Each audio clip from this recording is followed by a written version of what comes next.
आपने साल 2025 में हिंदी सिनेमा से निकला एक ऐसा विलेन देखा जिसने खलनायकों की बस्ती में तूफान ला दिया। इस खलनायक की कहानी भले ही हिंदी सिनेमा ने आप तक पहुंचाई, मगर इसका ठिकाना भारत में नहीं बल्कि पाकिस्तान के लियारी में था, जहां गली गली का बच्चा जानता था कि रहमान डकैत की दी हुई मौत कसाईनुमा होती है। इस किरदार को जीवंत बनाया था अक्षय खन्ना ने, जो असल जीवन में उतना ही बोलते हैं जितने से उनके हिस्से नॉइस पोल्यूशन फैलाने का आरोप ना लगे। अब अक्षय खन्ना फिर से पर्दे पर वापसी कर रहे हैं। इस बार अभिनेता असुरों के गुरु शुक्राचार्य का किरदार निभाने वाले हैं, जिसका पहला लुक अब तक आपने देख ही लिया होगा। फिल्म का नाम है महाकाली, जिसका पूजा कोल्लूरू निर्देशन कर रही हैं, जो प्रशांत वर्मा सिनेमैटिक यूनिवर्स का हिस्सा होगी।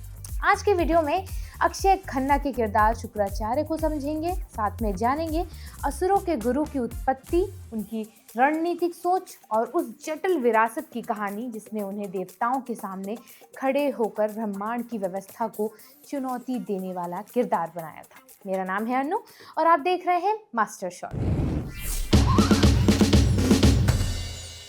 कल्पना कीजिए कि युद्ध खत्म हो चुका है, देवता जीत चुके हैं, जश्न मना रहे हैं और उसमें असुरों की लाशें फैली हुई हैं।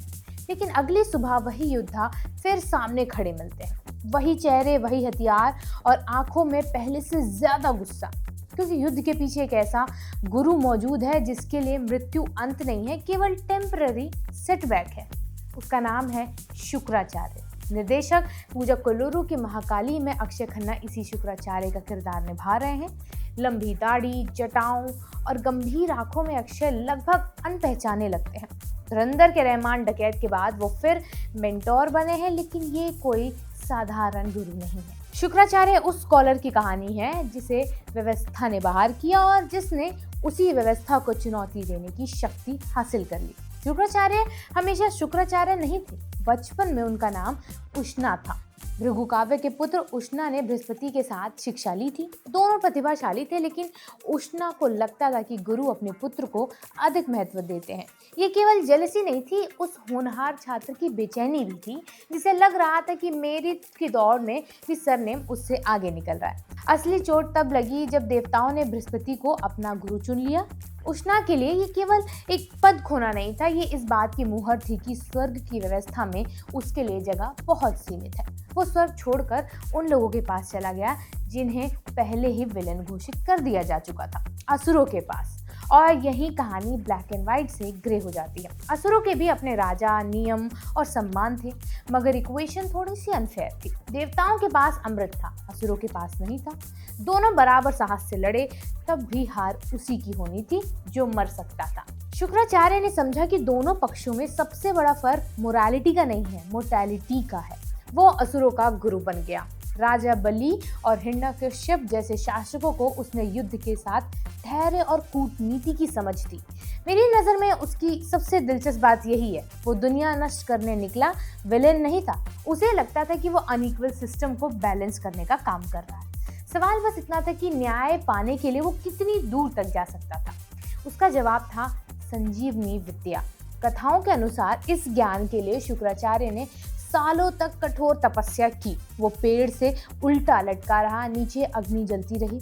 इंद्र ने उसकी साधना तोड़ने की भी कोशिश की, लेकिन वो वहां नहीं रुक पाए। आखिर शिव प्रकट हुए और उसे मृतकों को जीवित करने की विद्या दे दी। अब देवताओं के पास अमृत था और असुरों के पास शुक्राचार्य थे। मृत्यु लगभग नेगोशिएबल हो गई थी, लेकिन हर पावर अपने साथ ब्लाइंड स्पॉट भी लेकर आती है। संजीवनी संतुलन के लिए थी, सत्ता के लिए नहीं थी। कथा में शिव शुक्राचार्य को अपने भीतर समा लेते हैं, जहाँ समय और अहंकार का अर्थ बदल जाता है। पार्वती के हस्तक्षेप के बाद वो बाहर आता है, मगर एक कठिन लेसन के साथ। अन्याय से लड़ते लड़ते आप खुद नया असंतुलन पैदा कर सकते हैं। फिर उसकी जिंदगी में बृहस्पति का पुत्र कच आता है। वो शिष्य बनकर संजीवनी सीखने आया था और देवयानी उससे प्रेम करने लगती है। देवयानी शुक्राचार्य की पुत्री थी। असुरों ने कच को बार बार मारा, गुरु ने हर बार उसे जीवित कर दिया। अंत में उसकी राख शुक्राचार्य के भोजन में मिला दी गई मारने के बाद। अब शुक्राचार्य के पास एक चुनाव था, शिष्य को बचाया जाए या स्वयं मर जाया जाए। खुद को बचाया तो गुरु का धर्म हार जाएगा। शुक्राचार्य ने शिष्य को चुना। कच उनके शरीर से बाहर आया और फिर सीखी हुई विद्या से गुरु को जीवित कर दिया। जो ज्ञान देव और असुर के बीच हथियार था, वही एक पल के लिए गुरु शिष्य का विश्वास बन गया। लेकिन देवयानी, जो शुक्राचार्य की बेटी थी, और कच की कहानी प्रेम में खत्म नहीं हुई बल्कि श्राप से खत्म हुई। शुक्राचार्य मृत्यु को हरा सकता था, अटैचमेंट को नहीं हरा सकता था। इसीलिए अक्षय खन्ना की जो ये कास्टिंग है शुक्राचार्य के तौर पर, उनमें शांत बुद्धि और छिपा खतरा एक साथ दिखने की क्षमता है। शुक्राचार्य में स्नेप जैसी मोरल कॉम्प्लेक्सिटी है और गैंडाल्फ जैसा ज्ञान नजर आ सकता है। लेकिन हमारे पुराण मॉडर्न फैंटेसी की नकल नहीं करते। मॉडर्न फैंटेसी उन्हीं आर्केटाइप्स तक लौटती है जिन्हें भारतीय कथाएं सदियों पहले एक्सप्लोर कर चुकी थी। शुक्राचार्य केवल असुरों का गुरु नहीं है, वो rejected student, scholar, strategist, teacher और फादर है। उसने फेयरनेस यानी नैतिकता के लिए व्यवस्था से लड़ाई की, लेकिन शक्ति की सीमा समझने में देर कर दी। वो हीरो है या विलेन, इसका आसान जवाब नहीं है, और महान सिनेमा शायद वहीं शुरू होता है जहां आसान जवाब खत्म हो जाते हैं। अब सवाल है कि महाकाली फिल्म इस कॉम्प्लिसिटी को कितना बचाती है। अगर फिल्म उसके अपमान, विद्रोह, न्याय और अहंकार को जगह देती है, तो अक्षय खन्ना एक यादगार किरदार बनकर फिर सामने आएंगे। क्योंकि शुक्राचार्य कोई साइड कैरेक्टर तो है नहीं, हमारे माइथोलॉजिकल यूनिवर्स के रेडीमेड एंटी हीरो हैं जो मौत को मात दे सकते थे, मगर अपने भीतर के संघर्ष से मुक्त नहीं हो पाते। ये वीडियो फिलहाल यहीं तक है। शुक्राचार्य की कास्टिंग पर आपका क्या कहना है, कमेंट सेक्शन में बताइएगा और देखते रहिए युवा।